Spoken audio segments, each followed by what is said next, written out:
የሰው ልጆችን ለምን አታጠፋቸውም ብለው ጠየቁ መላእክቶች አላህም ምን አላቸው? ደዑኒ ወኸልቂ እስኪ እኔና ፍጥረቶቼን ተወት አድርጉ፣ ለቀቅ አድርጉ።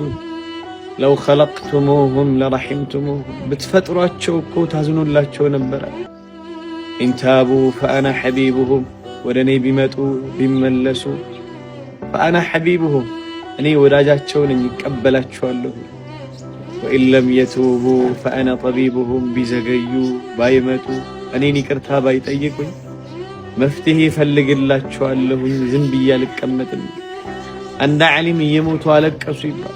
ተው አታልቅስ አላህ እኮ ይምርሃል አሏቸው። ወኸጀለ ወኢን ዐፋ እሱማ የሚያስፈራኝ ከማረኝማ ችግሩ እፍረቱ መቼ ያስቀምጠኛል። አላህ ማለት አይቸኮል አይዘገይ መሃሪ ጌታ እኮ። እውነትም ቃላቶች አላህን ለመግለጽ ያጥራል፣ ቀለማቶች ይደርቃሉ። ሱብሓነላህ